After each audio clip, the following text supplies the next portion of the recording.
what's kind of a way for me to estimate what my net proceeds would be, or how much money I'd be making when I go to sell? Yeah, so when we go to evaluate what we believe your home is going to sell for, we look at all the comps in the surrounding area. But it goes further than just looking at the comps. You say, well, what determines a comp? Something that's sold within the last 3 to 6 months is kind of typical of where the market is trending. We're also looking at the area that you live in. We're looking at homes that are within a similar or same neighborhood that you are in.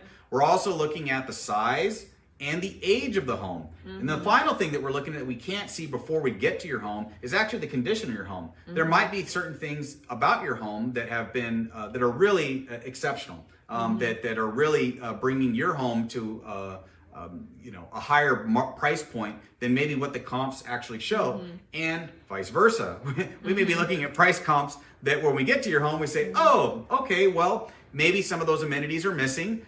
Maybe some of the condition, the updating isn't there, and then we adjust. So when we go into it, when we're building that net sheet, we're doing an estimation of what we believe conservatively your home should fall into. We always talk in ranges because, again, when it finally pinpoints, that pinpoint number is going to be what you actually negotiate on the end of the deal with your escrow that you've opened up. But we try to give numbers that are reasonable. We're not probably going to go below this. We're probably going to be within this scope of proceeds, and we'll use that number with the lender going forward. So, and we factor in there, your cost for title, cost for commissions, cost for escrow, mortgage payoff. There's a lot of those types of things that do come into play when it comes to determining your net proceeds. And we do that through ARC, California Escrow, our sister company, also located in Glendora on Glendora Avenue, but ARC California Escrow is here in Glendora, and they're an independent escrow, and so we utilize them to help us with that. Yep. Very cool.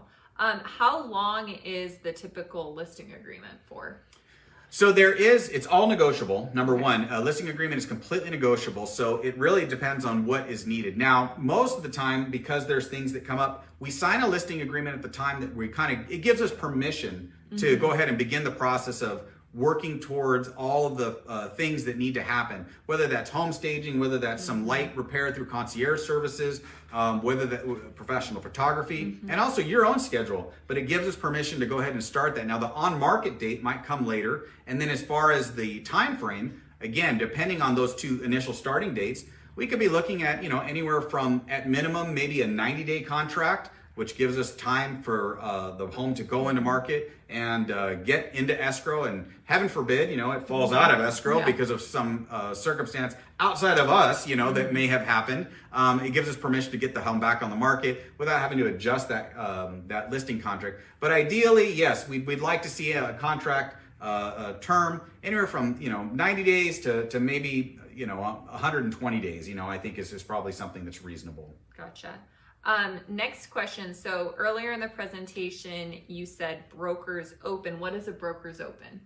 So a brokers open is a open house where we specifically invite other brokers, but it's actually agents. We invite agents, not just the brokers. So we invite them to a special open house where we usually host it with some food and some drinks, and usually these are people that work in the local market, and we try to get them in there early enough to provide some stimulation for the property, to get them kind of excited, aware, and so that when it goes onto the market, they're able to bring their buyers through, and we get a good feedback. So it's another area where we try to leave no rock unturned. And again, sometimes it's applicable, sometimes it's not, but definitely broker opens can be effective from that standpoint.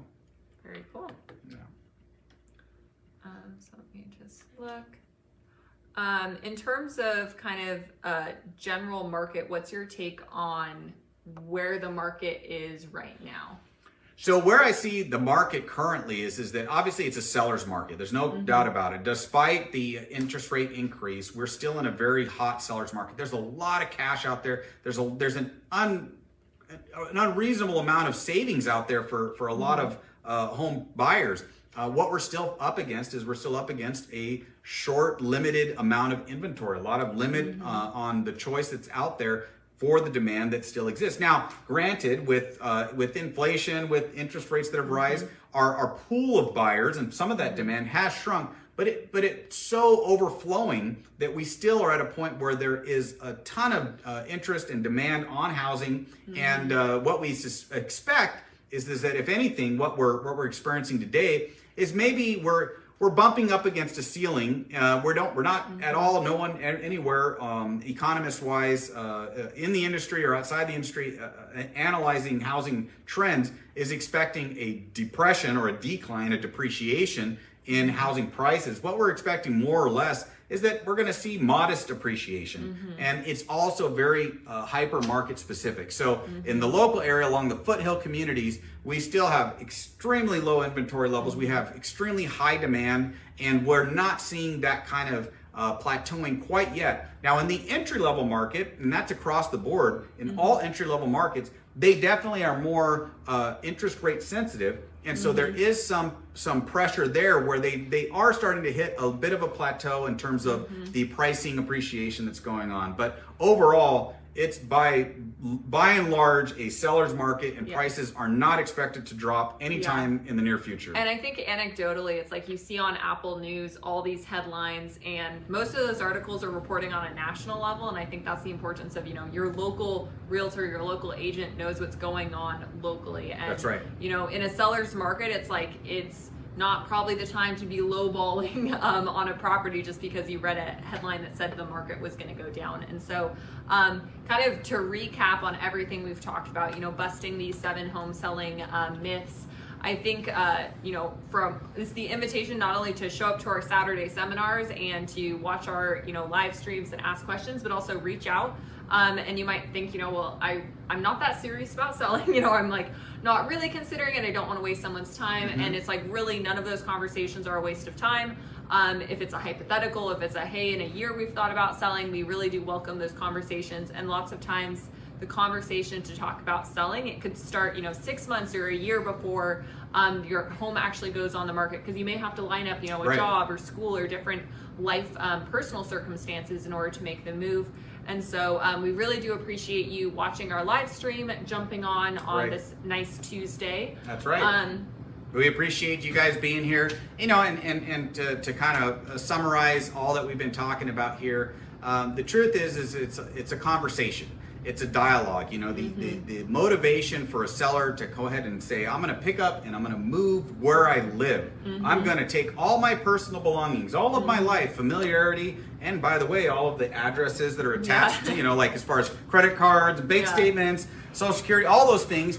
And it's a big decision. And so we take a very kind of, again, pragmatic approach that, this isn't something to be taken lightly. It requires some dialogue. And the thing that we're trying to convey here is that we want to begin that dialogue with you as soon as possible. So if it may be something where after exhausting all the questions, you find it's not in my best interest to move. You might find that, actually this makes a lot of sense, and it really is a lot simpler or a path that I want to take to really get to where I need to be.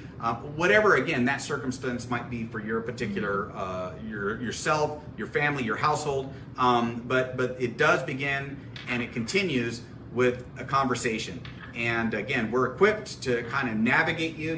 It's kind of like hop on board. We know where you're going, but you just have to tell us where you'd like to go, and then we're going to get you there. So that's what really we want to convey. And we're doing these videos here to try and help answer some of the common questions that come up and some of the topical things that are of consideration, but definitely it's just scratching the surface. Yes. There's so much more to unpack when we actually get into your specific situation, and that's what we're here for. That's what we're excited to do. Yeah, and the internet is great for a lot of things. Googling random questions, Mayo Clinic, looking at homes WebMD. online. But it can't replace the personal interaction of being in your home and answering those questions, seeing the property. And so, we know there are so many, resources just through Googling that you can find about real estate, but really the relational side of your agent, walking you through that process and really being, one phone call, text, one meeting away from, sitting face to face with you. That's what we're here for. That's right. We got years experience. I've been doing this for almost 18 years now. KALEO's been around for 9 years. We were very familiar with the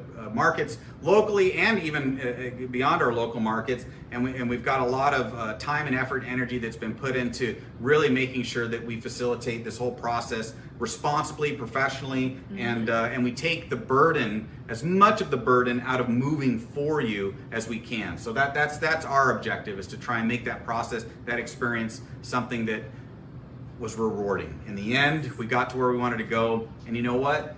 The sea wasn't that choppy. It was actually pretty smooth because we used a KALEO agent. So hey, that's what we want you to do. So give us a call. You could reach our office number, 626-609-2130. You could ask for a KALEO agent. You can just say, I need to talk to somebody about selling our house. We'll get you connected right away with a professional realtor with KALEO, and we'll set up that meeting, and we'll be looking